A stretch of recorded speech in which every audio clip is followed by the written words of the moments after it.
सूचना केवल हमारे विचार हैं, वित्तीय सलाह नहीं। निर्णय लेने से पहले खुद शोध करें। किसी भी लाभ या हानि के लिए हम उत्तरदायी नहीं हैं।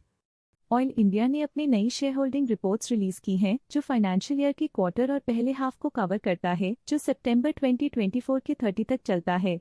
ये रिपोर्ट कंपनी के शेयर्स की डिटेल्ड जानकारी देता है, जिसमें promoters, promoter groups, foreign investors, public investors और सरकारी एंटिटीज शामिल हैं। पब्लिक द्वारा हेल्ड शेयर्स का परसेंटेज 6.28% से इंक्रीज होकर 2024 के सितंबर में 6.45% तक का इंक्रीज से देखा गया। ये चेंजेस स्टेट है कि ब्लिक की इन्वेस्टमेंट कंपनी में क्वार्टर टू क्वार्टर इंक्रीज हुई है। डोमेस्टिक इंस्टीट्यूशनल इन्वेस्टर के शेयर होल्डिंग में थोड़ा डिक्रीज आया 2024 के जून से 2024 के सितंबर में, जो दिखाता है कि डोमेस्टिक इंस्टीट्यूशंस ने अपने स्टेक को -1.42 से डिक्रीज किया है। FII फॉरेन इंस्टीट्यूशनल इन्वेस्टर्स ने अपना शेयर होल्डिंग जून 2024 में 9.33% से सितंबर 2024 में 10.58% तक इंक्रीज किया। ये बताता है कि फॉरेन इंस्टीट्यूशंस ने कंपनी में अपना इंटरेस्ट 1.25% तक इंक्रीज किया है। चलिए इन्वेस्टर्स के स्टैटिस्टिक्स पे नजर डालते हैं, जो शेयर होल्डिंग पैटर्न में फ्लक्चुएशंस का कारण बन सकते हैं। म्यूचुअल फंड स्लैश ने अपने हिस्से को पिछले क्वार्टर में 8.83% से डिक्रीज करके 7.6% पे ले आए हैं। ये कंसेक्यूटिव क्वार्टर्स में -1.23% स्टेक्स डिफरेंस दिखाता है। कोटक इक्विटी हाइब्रिड ने अपने हिस्से को पिछले क्वार्टर में 1.69% से डिक्रीज करके 1.02% पे ले आए हैं। ये कंसेक्यूटिव क्वार्टर्स में -0.67% स्टेक्स डिफरेंस दिखाता है।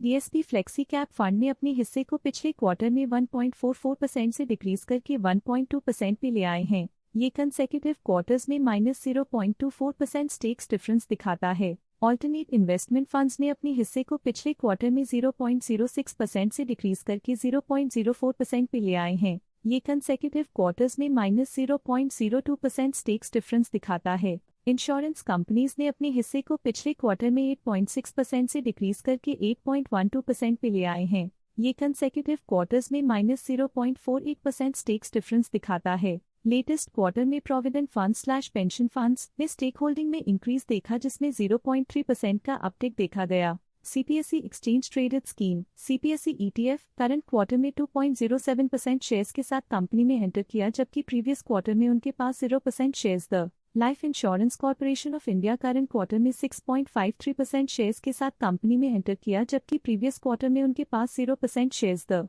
Nippon life India trustee limited AC Nippon India ने प्रीवियस क्वार्टर में 2% शेयर्स ओन करते थे, लेकिन करंट क्वार्टर में उन्होंने कंपनी से एग्जिट ले लिया है। Life insurance corporation of India previous quarter में 7% शेयर्स ओन करते थे, लेकिन करंट क्वार्टर में उन्होंने कंपनी से एग्जिट ले लिया है। इस पिछले क्वार्टर में foreign portfolio investors category I की स्टेक होल्डिंग में एक नोटवर्दी इंक्रीज देखा गया। उनके स्टेक होल्डिंग में 1.21% का सिग्निफिकेंट इंक्रीज देखा गया। इस पिछले क्वार्टर में फॉरेन पोर्टफोलियो इन्वेस्टर्स कैटेगरी 2 की स्टेक होल्डिंग में एक नोटवर्दी इंक्रीज देखा गया। उनके स्टेक होल्डिंग में 0.05% का सिग्निफिकेंट इंक्रीज देखा गया। Stake holding any other institutions foreign के लिए पिछले क्वार्टर के मुकाबले में -0.02% से डिक्रीज हो गई। Stake holding foreign institutional investors के लिए पिछले क्वार्टर के मुकाबले में -0.02% से डिक्रीज हो गई। ये था कंपनी का करंट शेयर होल्डिंग पैटर्न। देखने के लिए धन्यवाद। स्टॉक लेटेस्ट न्यूज अपडेट के लिए चैनल को सब्सक्राइब करें और वीडियो को लाइक एंड शेयर करें।